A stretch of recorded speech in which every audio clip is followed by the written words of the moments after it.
કૌશિક વેકરિયા જડી ગયા એક ધર્મજીવન હોસ્પિટલના ઓપનિંગમાં ભગવા ઝારીઓએ એને આમંત્રિત કરેલા હતા અને મંચ પર બિરાજમાન હતા.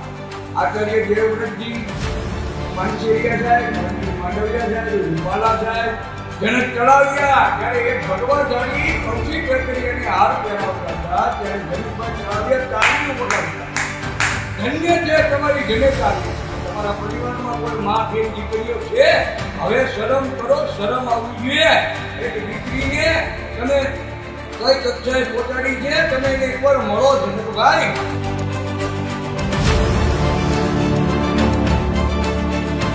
કૌશિકભાઈ વેકરિયા, તમારા ઘરે પણ જો મા બેન દીકરી ના મનાય, જીવથી જાગતી જોતું હોય તો એકવાર તમારા મમ્મી હયાત છે નથી મને ખબર નથી, પણ જો તમારા મા હયાત હોય, તમારી જન્મદિવસની મા હયાત હોય તો એને એકવાર પૂછજો કે 9 મહિના પેટમાં જે બાળકને રાખ્યું હોય એની પીડા કેટલી હોય. સૌરાષ્ટ્રની રાજનીતિનું એપિસેન્ટર બન્યું હોય તો એ છે અમરેલી. કારણ કે અમરેલીની અંદર જે પત્રકાંડ થયો, કૌશિક વેકરિયાના નામથી એક પત્ર વાયરલ થયો અને પત્ર વાયરલ થયા બાદ જે રાજનીતિ ગરમાય એ સૌ કોઈ જાણે છે. પરંતુ જે ભૂગર્ભમાં ઉતરેલા કૌશિક વેકરિયા ફરી આજે અમરેલીની એ બજારોમાં દેખાયા અને લોકમુખે ચર્ચાઓ સંભળાય કે કૌશિકભાઈ અત્યાર સુધી ક્યાં હતા. નમસ્કાર, આપ જોઈ રહ્યા છો ન્યૂઝરૂમ ગુજરાત અને આપની સાથે હું છું ભાવિક. તો અમરેલીની અંદર પાયલ ગોટી કે જે પાટીદાર સમાજની એક દીકરી કે જેને ખોટી રીતે હેરાન કરી અને એમની પર ખોટો કેસ કરી અને 4 દિવસ સુધી જેલમાં રાખવામાં આવી, ત્યારબાદ 15,000ના બોન્ડ સાથે એમને જામીન મળ્યા. જામીન મળતાની સાથે જે બહાર આવી એ પછી જે રાજકારણ ગરમાયું, એ રાજકારણ ગરમાતા હવે સૌરાષ્ટ્રભરમાં એની ચર્ચાઓ થવા લાગી. એટલે કે ફક્ત અમરેલી પૂરતી જ નહીં પરંતુ એ આખા સૌરાષ્ટ્ર ગુજરાતમાં એ ચર્ચાઓ જાગી હતી. અને ત્યારબાદ જે આખી ચર્ચાને લઈને જે નવા વળાંકો આવ્યા, નવા વિવાદો આવ્યા, નવા ચહેરાઓ સામે આવ્યા, પરંતુ એ બધા સામે આવ્યા પરંતુ એ કૌશિક વેકરિયા સામે ન આવ્યા. એમને તો પડકાર ફેંકવામાં આવ્યો કે રાજકમલ ચોકમાં તમે આવો. વિપક્ષ દ્વારા પડકાર ફેંકાયો કે તમે આવો રાજકમલ ચોકમાં, આપણે બેસીને ચર્ચા કરીએ. છતાં પણ કૌશિક વેકરિયા મૌન ધારણ કરીને બેઠા હતા. અને કેવું મૌન ખબર? કાન ફાડી નાખે ને એવું મૌન ધારણ કરીને બેઠા હતા. પરંતુ આજે એક સાંસ્કૃતિક કાર્યક્રમ હતો, એક હોસ્પિટલનું લોકાર્પણ હતું. ત્યાં સ્વામિનારાયણ સંપ્રદાયના સાધુઓ પણ હતા, સંતો પણ હતા. એમની ઉપસ્થિતિમાં ભારતીય જનતા પાર્ટીના નેતાઓ, કોંગ્રેસના નેતાઓ સહિતના નેતાઓ ત્યાં ઉપસ્થિત હતા.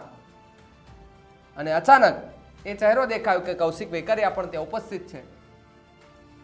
પરંતુ જ્યાં સ્ટેજ હતું એ સ્ટેજની એક્ઝેક્ટ સામે ત્યાં બાજુમાં પરેશ ધાનાણી, વિરજી ઠુમ્મર, પ્રતાપ દુધાત સહિતના લોકો હતા ને એની આ સામે ભારતીય જનતા પાર્ટીના બીજા નેતાઓ હતા, કૌશિક વેકરિયા અને બધા જ નેતા હતા.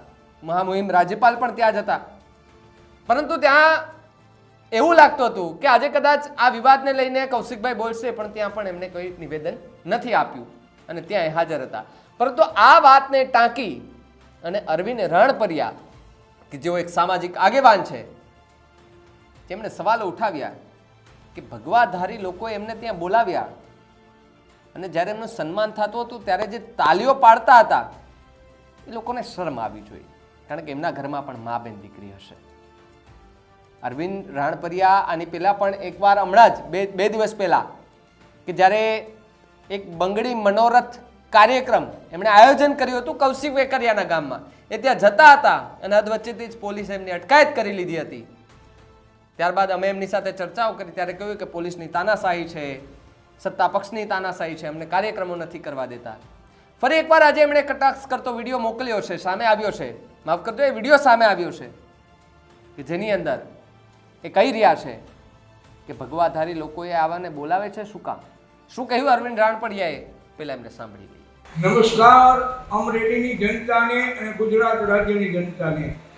આજે ફરીવાર આપની સમક્ષ કૌશિક વેકરિયા જડી ગયા એક ધર્મજીવન હોસ્પિટલના ઓપનિંગમાં ભગવા ઝારીઓએ એને આમંત્રિત કરેલા હતા અને મંચ પર બિરાજમાન હતા.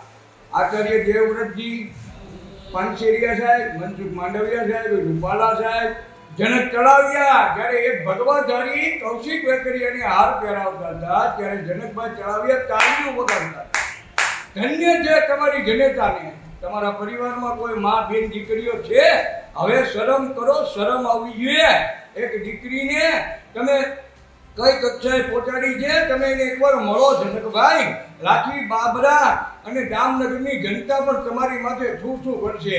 18 વર્ણે મત આપ્યા છે તમને સાહેબ, ખાલી પાટીદાર સમાજે નથી આપ્યા. અને આજ તો મારે પાટીદાર સમાજને પણ કહેવું છે કે સાહેબ 18 વર્ણની આજે હું 17 વર્ણ બોલું છું, એટલા માટે કે 18મું વર્ણ મારું પાટીદાર નમાલું વર્ણ છે, એ સાબિત થઈ ગયું છે. સવાણી સાહેબનું એક પ્રવચન મેં સાંભળેલું છે. એ સવાણી સાહેબને ધન્યવાદ કે તમે એકવાર એવું કીધેલું હતું કે સમાજ ખાલી નામનો છે, કામનો નથી.